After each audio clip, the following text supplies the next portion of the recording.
All right. Well, good evening. This is our regular Baptist podcast where we discuss from a regular Baptist perspective. And tonight we're doing something a little different. Next week, Lord willing, we will get back to looking at spiritual gifts, talking about that. But tonight we have a special guest with us, and this is our first time having a special guest. James is always a special guest, but tonight we have Matt Douglas with us, and Matt is, well, we're going to let him talk about who he is and what he does. And but let me just say, the first time I met Matt was over the phone. Yes, actually on the church answering machine. And so from that, one thing led to another, and we ended up going to Paris with the Douglases and with their evangelistic group for the Olympics. And so we had a great experience. And so they're back in town here in LA because in a few years we're going to be having the Olympics here. And so just doing some scouting, looking at locations and that kind of thing. So so I guess, Matt, if you can just let us know a little bit about yourself. Well, let me ask you this first. How did you come to Christ? Yeah, I was very blessed and very privileged to grow up in a Christian home in a large church back in Michigan, and the gospel was often preached there. So from the first week of my life, I heard the gospel.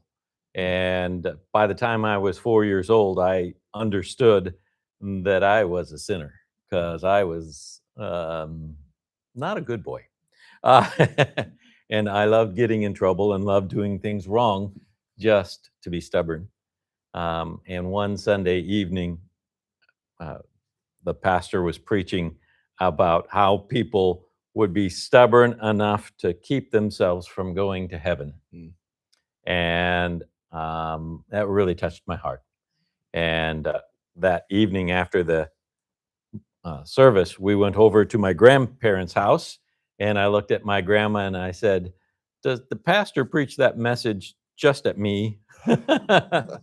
And I can still even remember the couch that we knelt beside. My grandmother and my parents came rushing in and knelt beside me.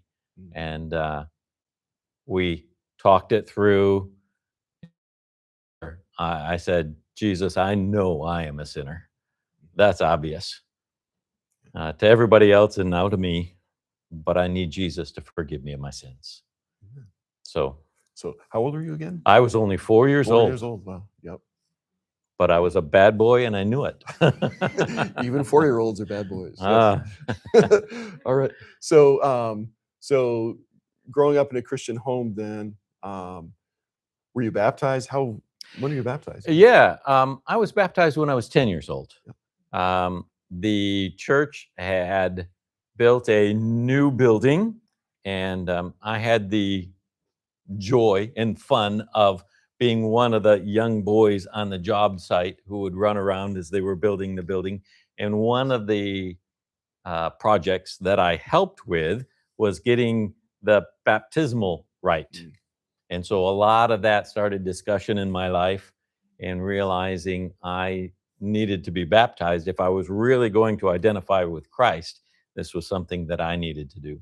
So as soon as the church moved into the new building, I joined the first opportunity to get into what we called then a baptism class, to learn what baptism was all about and what it wasn't. And I was baptized in that new church building. Nice. Okay. So at that point as a young boy, what were you thinking about your future, like what you wanted to do occupation-wise, anything like that? Yeah, I grew up in a very musical family, and I have cousins who sing professionally still. And I thought I was going to be a musician, mostly singing, doing concerts. God blessed me with a voice, which was a lot better back then than it is in my 60s. But I love to sing. If you were here earlier, you heard me sing a little bit, and God led me down that direction until I got to Bible college and was ready to start signing up for different groups to sing. And the Lord just literally reached in and pulled my voice away and took it away. And I had to think back of what am I going to do now that the Lord took my voice away. I knew it was Him because it happened fairly suddenly, and I just couldn't sing, couldn't hold a note, couldn't read notes. I was like, why? And I began thinking back of all of the missionaries who had come to our home. Being a church of 500 plus in those days, we had a lot of missionaries through, and they would often come to our house and spend the night. My parents had a big old farmhouse out in the country. My bedroom had 2 queen beds and a pool table set up in it. My bedroom. So the missionaries would often sleep in my bedroom, but that meant I couldn't go to bed until they did because I was going to end up sleeping on the couch. So I talked with a lot of missionaries over the year, and God used that to burden my heart towards missions. So the second year of Bible college, I left Grand Rapids and moved west and went to what is now Corbin University in Salem, Oregon, and studied for missions, church planting, evangelism there. All right. And so did you know like where God was directing you to go? What country, what area of the world? I wanted so much to go to the jungles and be a bush pilot. Loved to fly, wanted to do that. And then God brought this wonderful lady into my life who wanted anything but the jungles. And in fact, we even broke up for a while over it. And God was not leading her that way. And that's what I wanted to do. But during the time that we were apart, both miserable, God was working in her life to really consider missions, and my life. And am I doing bush pilot because I want to, or because this is what God has prepared me for? Yeah. And I talked to a bush pilot, and he said, well, I don't get much time for evangelism. I'm forever in the air with only 1 or 2 people. If you really want to do evangelism, you need to be the church planter instead of the pilot. Right. So God used that. A friend got us back together, and now this year we're 40 years on in our marriage, and never looked back. Wonderful marriage. Nice. And so, so I know you ended up in Australia. So how Yes. did that happen? Well, we wanted to be church planters, and we wanted to be in missions. And so we got involved in missions with all of the missionaries of our church. And one of the people that was coming through that our church had speak at our church was actually Australian. He was a medical doctor heading to Africa to serve in a hospital in Africa, missions hospital. And as they came and they give their testimony about where they grew up, and literally for her, she had to drive 150 miles before she saw the first church where she grew up. Wow. And where he grew up, he said, well, yeah, that would be anywhere near our doctrinal statement. I have to drive 45 minutes to get to something that would be appropriate. And so it really burdened our heart and our life to consider Australia. We spent more time with them after that, got together with them one-on-one and with their family. We went down in 1988 to have a look. We were still working in secular jobs, and went down, had a look, talked to the missionaries there, became 100% convinced God wanted us there, but also that we weren't ready. So we came back and looked around and went into the ministry on the north coast of California in the small logging town of Fort Bragg. And how long were you there? We were there for just a few years before God rubbed off an awful lot of those hard corners and rough edges. And we joined the mission board in 1990, left the church in 91, and then got to Australia by 94. So we spent 30 years there in Australia. And so you went out with ABWE. You Yes. tell by your shirt. Yes. Association of Baptists for World Evangelism. So Right. how did you choose that mission board in particular? That goes back to when I was growing up, and we had a lot of missionaries in our home. Bias here, but I was looking for a mission board of high quality people, even though I weren't one of them. And highly educated people. I didn't even finish seminary. I got so burned out on Bible college that I didn't want to go on. And so I said, well, Barb, let's try the best first. And so we went with ABWE, and they accepted us. So, yes. All right. And so how long were you in Australia then? We were there for 30 years. We went in on June 8th of 1994, and my last day in ministry in Australia was June 9th, 2024. Wow. Okay. Yeah. Wow. So we came out here in 95, so that was just right around the same time frame. Interesting. Yes, it was. Yeah. So in Australia, then you were church planting missionaries. Yes. So when you first got there, were you in an already established church at first, or did you just go straight to church planting immediately? Or Yeah. what was it? Everybody who goes into Australia, because Australia is a lot like America, but it's not. People think they know and they understand Australia, and everybody who's tried to go straight into church planting doesn't last a year. Because the cultures are vastly different. They think the same conclusion, but they don't think the same way to get to that conclusion. Interesting. They come from completely different directions.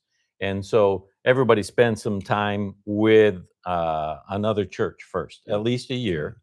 And then just at the end of that, we helped in our first church plant with another missionary. We agreed we would work with them for the first couple of years. And when the church grew to a stated size, we would move on so he could call an associate and continue that way. Yeah.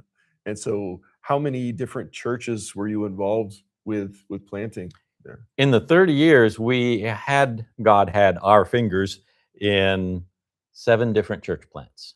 Nice.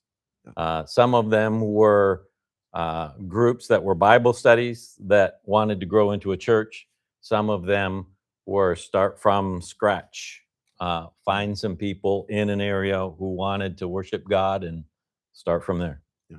Now, were those mostly in the same general location, or were they kind of all over Australia? Or? Probably about an hour and a half drive north of Sydney, Australia, hour and a half west of Sydney, Australia, and then an hour and a half south of Sydney, Australia. Okay. 3 hours drive, I could have gotten to any one of the. So when you were working on a new church plant, did you move your home or? Yes. Okay. Yes. Yep.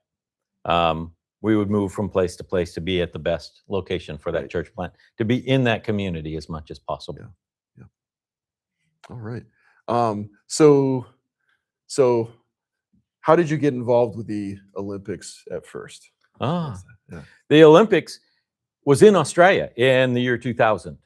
And if anybody remembers that far back, it was a big year. They put the word eternity on the Sydney Bridge that year during the New Year's fireworks. And a lot of people were very interested in spiritual things, which was very surprising. Until the year 2000, Australia was one of ABWE's hardest mission fields, slowest mission fields of the whole world. And we had missionaries in over 75 countries. But we were sensing some things changing. And then a gentleman from America who led groups to different places around the world, sometimes for tourism, sometimes for evangelism, ask us if we would be interested in him bringing a bunch of people down for just simply talking with people in the streets about Jesus Christ during the Sydney 2000 Olympics. We were all small churches. The largest church at that point was about 125. And we said, well, we'll see what we can do. And we joined the development committee. We got several other missionaries involved, some of the pastors. And yeah, God just opened the door. 512 people responded, gave us their name and address and phone number and what have you from that Olympics, 10 days of witnessing at that Olympics. And it began the spark. It was the beginning spark that anybody in our circle of churches would say started a church planting movement, because over the next 11 years, we saw 12 churches planted. Wow. Because they were being evangelized into existence. Wow. Not because we were grabbing people from other churches. People were being saved. Now, with the 500 some people from the Olympics, how many of them were Australian, or were they mostly from around the world? Only 35. Wow. Okay. Okay. About 35 were from Australia. And sadly, some of the ones that we really saw as having great potential passed away within months. Wow.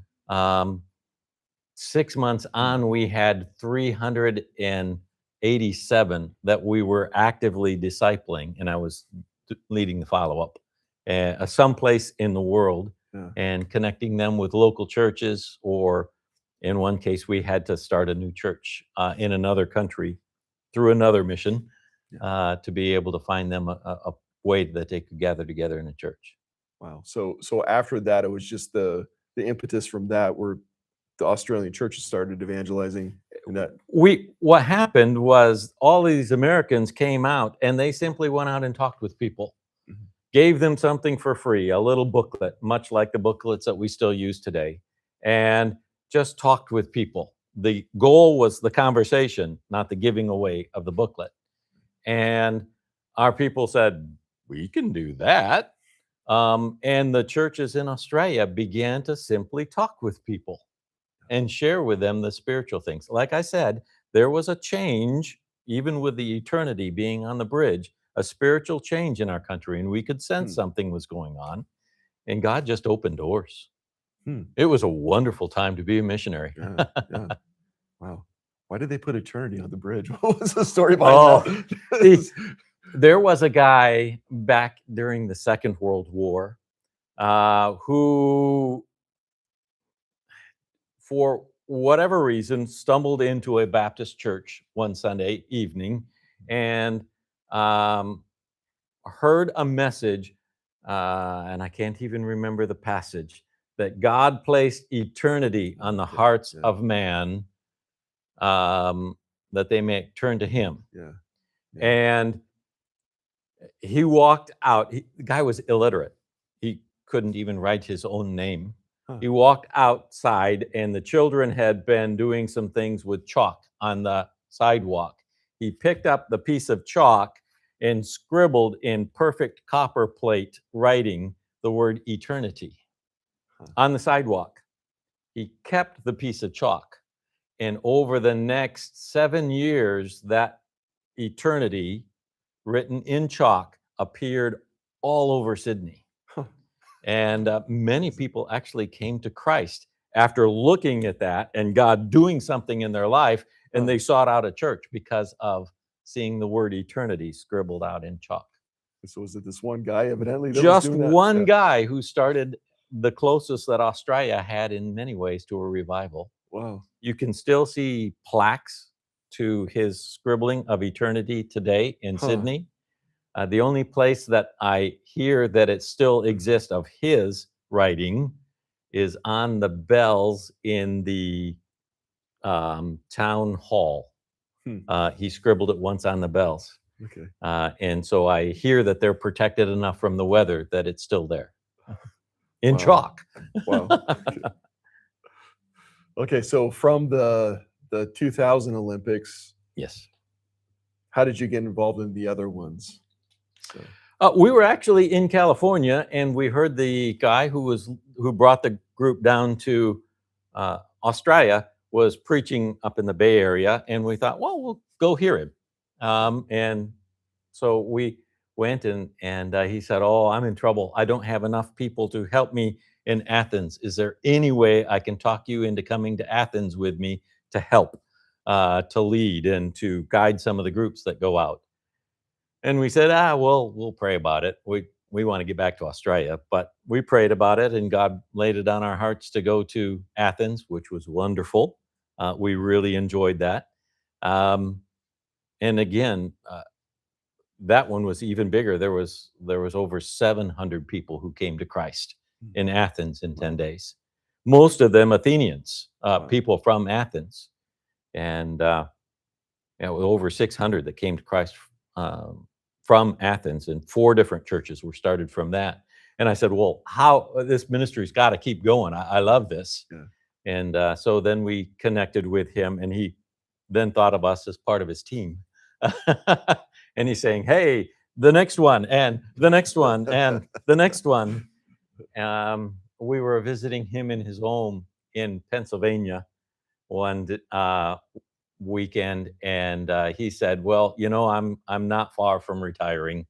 I'm getting up there in my late 70s, and I need to do what's right for my own body and my family.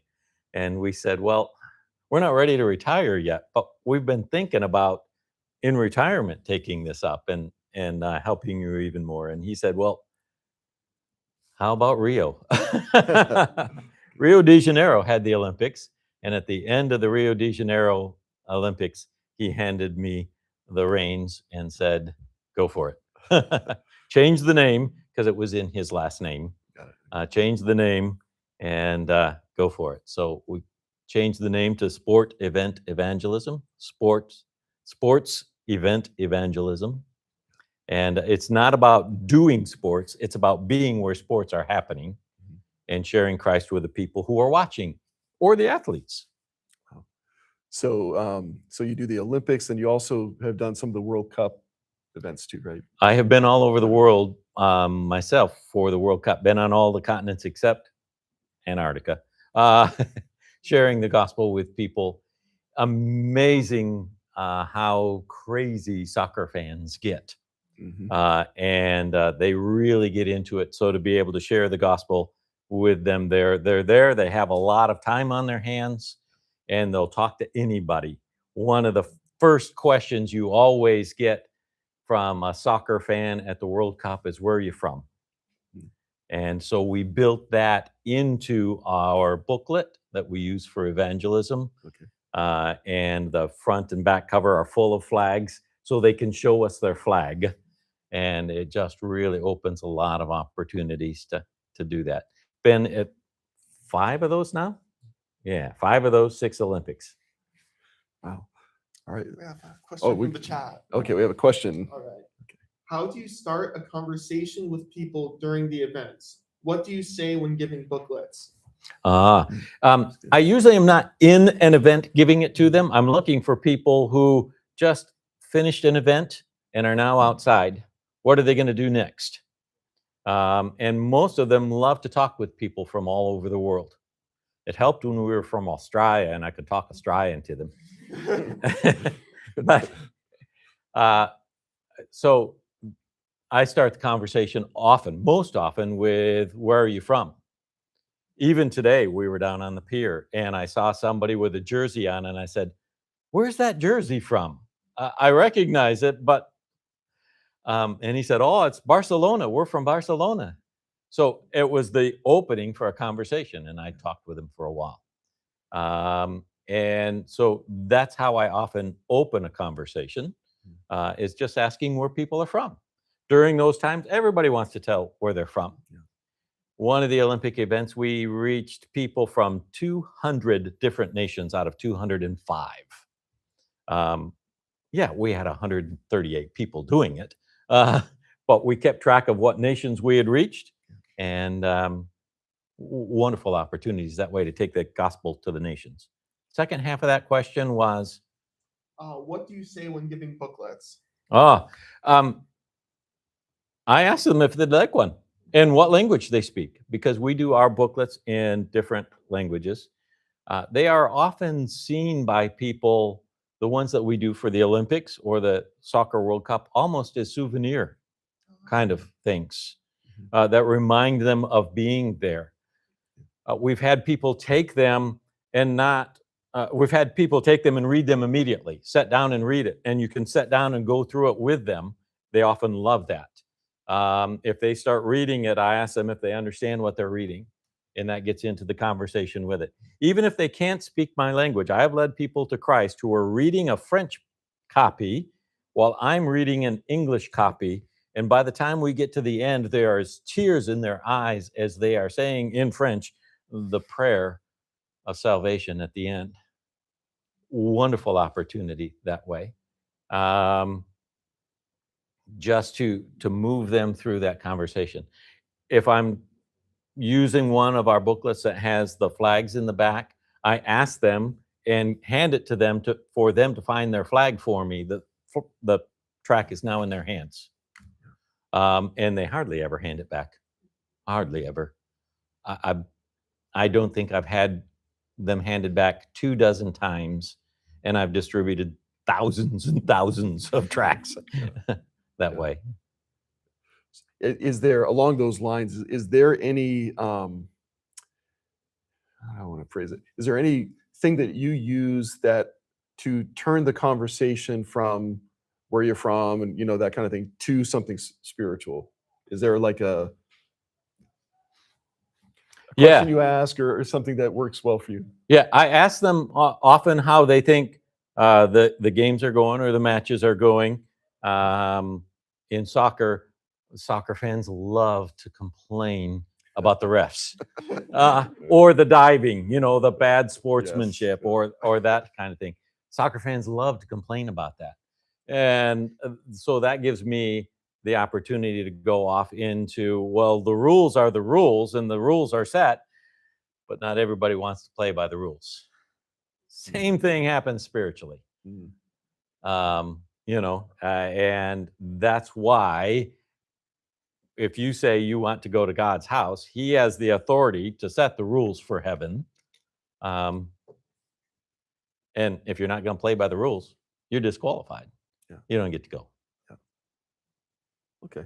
That's my most popular Yeah. Yeah. uh, entrance into a full gospel presentation. Yep. That's good. So a lot of times that's the hard thing. I know for me is going from just small talking to the spiritual. Oh, from the weather to you're a sinner. Exactly. Oh, Right. Right. That can be difficult. Yeah. So are there any examples of that you can think of in particular of people who came to Christ that really stand out in your mind? There are several.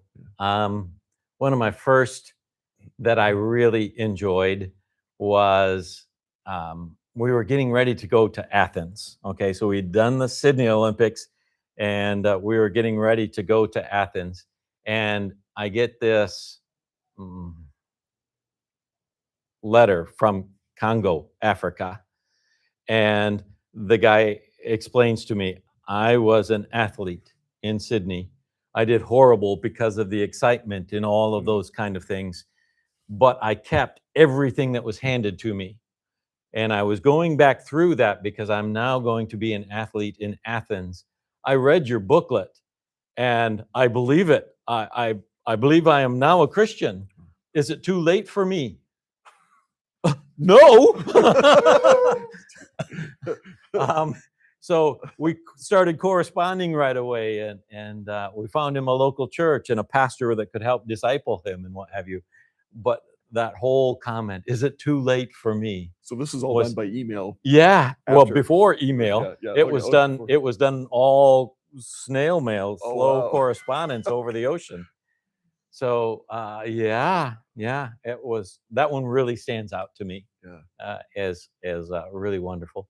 So in the early days, they weren't contacting you by email. They were just, No. Now we have wow. QR codes. They can go to Yeah. our website and all of those kind of things. But we're talking 2003. Yeah. No iPhones, no. Yeah. Email was around, but it They wasn't. just weren't using it. Yeah. Yeah. Yeah. Um, Wow. yeah. So how often, I mean, is them people contacting you through email after months later, is that a fairly common thing? It's fairly common for it to happen up to 3 months afterwards. Yeah. People go home and they're reading through the stuff after they get home before they throw it away or put it Yeah. away or what have you. It's fairly common for it to happen up to 3 months afterwards. Wow. Yeah. In Paris, it wasn't until close to the last day where somebody emailed me, and their simple statement was, "I now believe," because the booklet from somebody somewhere during the week, and we don't even know who or Yeah, when, yeah. because they didn't exchange names. Yep. So just that statement of opening your email and the first words you read are, "I now believe." Wow. Ooh, wonderful. Yeah. That's amazing. So does anybody out here have questions for Matt? Yes. Yeah. Are there any places in Scripture that you get your method of evangelism? Like any places in the New Testament that you would model after? Okay, so let me just restate the question because we don't have a mic out there tonight. But the question was, are there any places in the New Testament that you would use like that would model your means of the way you evangelize? Is that the yeah? Okay. Mm. The one that sticks out most in my mind is the promise that I'm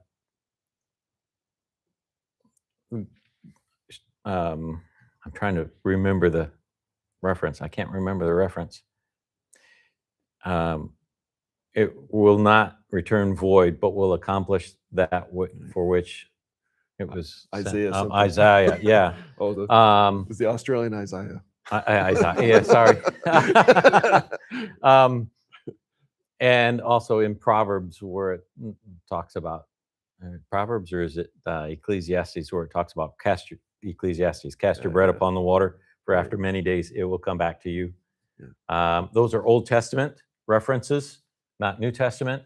But I also think of Colossians 3:23, where it talks about doing what we're doing heartily as unto the Lord.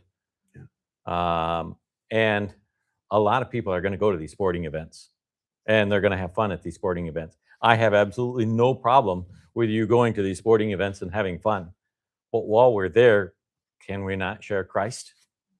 You know, in fact, some of the places require you to go to an event to be able to be there in the first place.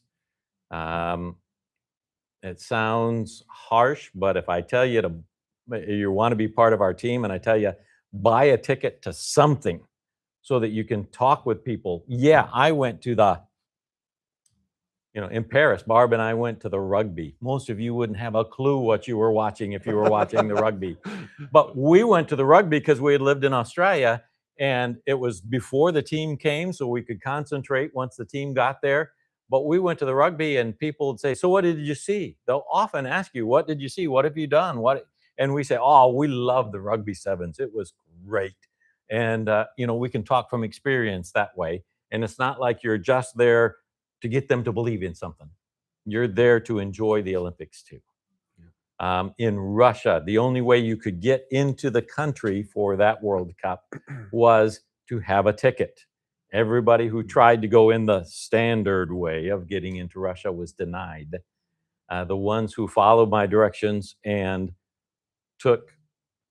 bought themselves a ticket before they went, and got in, no problems at all. It when you were talking, it reminds me of the Ethiopian eunuch who Yes. got some scroll of scripture of Isaiah, right? And Philip goes up and asks him, "Do you understand what you're reading?" Right? Yeah. Which when people are reading the booklets, you often will ask, "Do you understand what you're reading?" We do. In Brazil, at one point, we were in a place that was very crowded with people, probably twice that of what the pier was today. Okay, on a nice day like today. Probably twice as many people crowded in about the same amount of place. 4, 5, I kind of went halftime because I was taking a lot of pictures. I was a photographer that day. Passed out 800 booklets in 11 seconds short of 5 minutes. So however many you passed out today, can you imagine passing out 800? Yeah. We looked around for about 5 minutes after that, trying to find out where people were throwing them away. We didn't find a single one in a single trash can or behind a bush or anything like it. Not a single one on the ground. But what we saw was people everywhere sitting down on benches reading them, or sitting down on the grass reading them. And I said, come on, people, time to talk. Stop looking for the thrown away ones. Let's talk. And we just were able to, conversation after conversation. And I even sat down on the grass with a couple of people who were reading it, probably husband and wife. And I started in talking with them about it. And a couple other people came over to hear the conversation too, because they were reading it and not quite understanding the spiritual truths of the basics of the gospel. Yeah. Got Next another question from the chat. Do you find that those who come to Christ later in life do so during a time when they've been humbled through recent trials which have softened their heart, or are even rich and happy saved? Rich and happy find it a lot harder because life's good. When life's good, you're not thinking about your spiritual need. You're not thinking about your problem as a sinner most of the time. I have known some rich people who say, man, have I messed up my life trying to get what I wanted all the time. But most of the time it comes about through some changes in life. Often tragedies, yes, but sometimes it can be something as earth-shaking as retirement. Whoa, my life is now different. Now what? Yeah. Well, have you thought about, now that you're retired, focusing more on God? It's a good time. All right. Any other questions? Anybody has? Okay. Yeah. I guess are there like essential things that you would prioritize in a conversation if you know you only have like a few minutes or a few seconds? Okay. So what would you prioritize if you only have a few seconds or half a minute or something to evangelize? What would you prioritize? The thing that I always try to prioritize in those cases is that Jesus is the way. He knows this because he's been there. He came from heaven and returned to the Father. This is my first opportunity to be in your church. I could get here a lot easier next time. If I've often used the illustration when we were in Australia. If you wanted to go to my place, didn't talk directly to me, my son could get you there. It's not a shot in the dark. You get on a plane and get off in Sydney and wonder, where do I go now? Do I turn left or right, or what street do I take? My son can get you straight there. Jesus is God's son. He can get you straight there. A lot of people have to understand they're a sinner, or they will never be saved. The next thing that they have to understand is Jesus is the one who wants to get them there. He's done everything. So don't read right past that. Don't assume you know everything there is to know about Jesus. Yep. It's like in John 3, right, where he says, no one has ascended to heaven except him. Yeah, exactly. Yep. And Jesus said, I am the way, not another way or possibility, the way. Got another chat question. Have you known people to be saved who never had any knowledge of Jesus previous to knowing you? Oh, yes. Not at these quick events. Most of the time they have some reference or background or something like that. But yes, I have been able to see people come from completely different mindsets. Working in Australia, we would sometimes work with Chinese who had no really knowledge of what Jesus was other than a word. You know, they really had no idea what it meant or what it was about. And in those cases, you can open the plan of God from, most often, that's easier to start from the beginning. I believe this church will be going through, some people in this church will be going through a book called Story of Hope. And I have used that in those cases very, very well. Yes. If you get the opportunity to go through that, it will help you understand God's plan, and it presents the gospel very well. And then it helps you to be able to share that from people who have no spiritual background at all, to be able to make sense of the whole thing from the beginning. Yep. That takes more time, though. All right. Do you want to? I'll give you a chance to make a plug for the World Cup and the Olympics coming up. Oh, okay. Well, the World Cup is going to be partly local. You have the opportunity. It's going to be just over at SoFi Stadium. But that's not going to be the best place to do the evangelism in the stadium. The best place to do the evangelism is with the international visitors who are visiting, looking for something to do between the last game and the next game. Those will be the times. And there's a space in there. You can already get the calendar. Pastor knows the calendar of who's playing where and when and what teams it will be.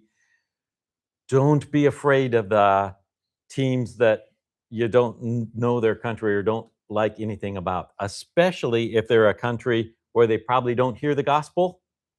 Look for people then. I've gone to North Korean soccer matches, not because I love North Korea, but because they needed to hear the gospel. We got some wonderful stories on that too, but we're out of time.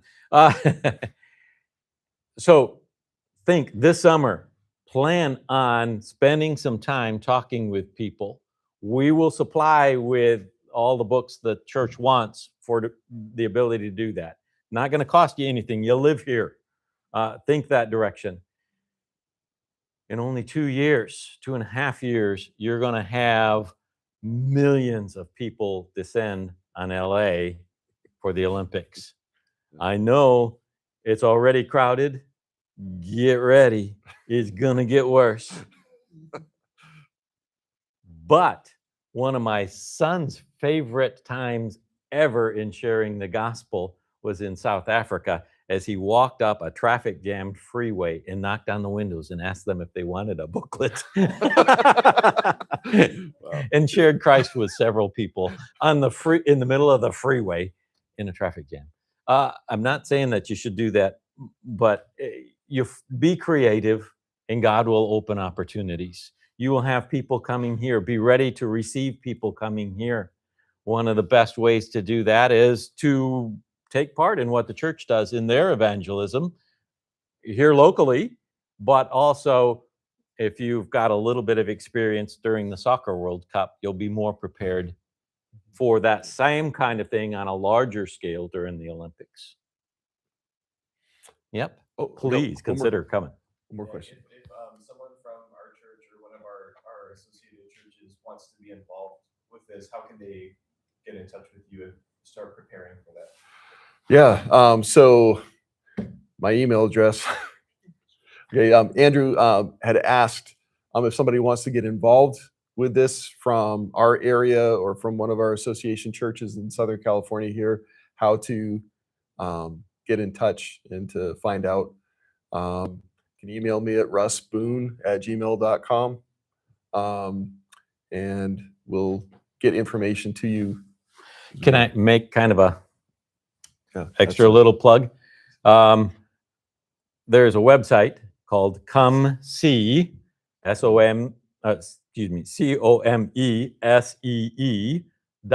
.events, not .com, .events. On there, you can see a place to click for Olympics as well as World Cup. It will give you photos and videos and testimonials and all kinds of things about our ministry. Come see, all one word, come see .events. There's even a place on there you can give us your information and we can get you in touch with people who will be doing it. If you're watching this podcast out of this area and are in a different area, we can get you in touch with people who will be doing this in Seattle or in Dallas or in Pittsburgh or in Monterrey, Mexico, or wherever you happen to be at. We can get you in touch with people who will be doing the same thing in those locations. All right. All right. Well, thank you for being with us, and thank you for being here tonight and watching us tonight. God bless you.